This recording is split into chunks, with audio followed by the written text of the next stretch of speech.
warm clothes. Layers of tights. I think the most pairs of tights that I wore, I think, 3 at a time.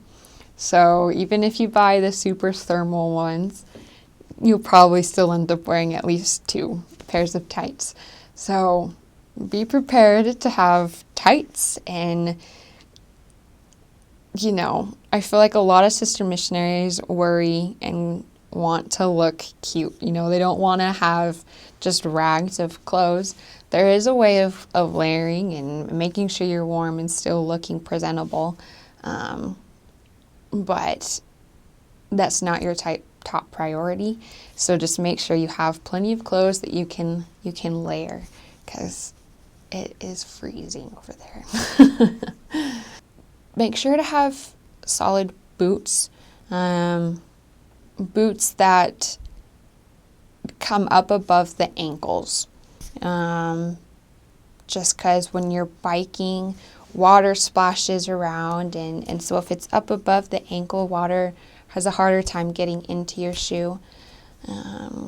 And coats, have a nice big coat and make sure that it is waterproof, because rain will come, and even when you're not expecting it. But other than that, and gloves. Gloves are very important. So when you're biking, always, always, always make sure you point in the direction you are turning. Because if you don't, then crashes will happen. And pay attention to the bike lights. Just as there are stoplights for cars, there's stoplights for bikes. And if you're not paying attention and think that you have the right of way because you're a pedestrian on a bike, you are considered just as equal to the person in a car, and they will keep going. And so pedestrians always do have the right of way, but make sure to pay attention to the bike lights. That'll really save a lot of money in having to buy a new bike and medical bills. And make sure that you have bike lights on your bike. One, you could get fined and pulled over by a cop if you don't have bike lights on. But it's probably one of the most safest things, I would say, is on your bike. Make sure you're protected head to toe. There was this one time in Gouda, so my second city, my companion and I were knocking doors, and we knocked on this door, and we first came to the door, and the door was slightly cracked open, and my companion immediately got a very strong, eerie, not good feeling, and she didn't say something until I knocked on the door, and things just kind of happened really fast.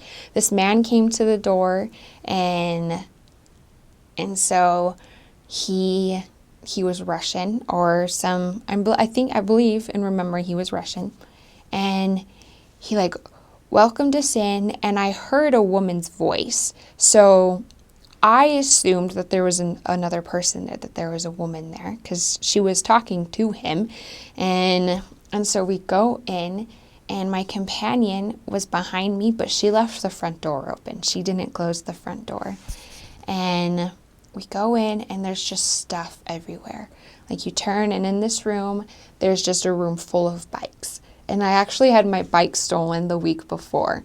So I was like, I wonder if my bike's in there, just because there were so many bikes. And we go into the front room, which is just directly in front of the front door, and there's just furniture all over the place, and as soon as we sat down, I saw that on the coffee table was a laptop, and he was Skyping someone, and I think, I don't speak Russian or whatever language he was speaking, and I'm assuming it was a family member, and then that's when I started to feel really funny. It was like, oh man, what did we just get ourselves into? And we were talking to the man, and the conversation quickly changed.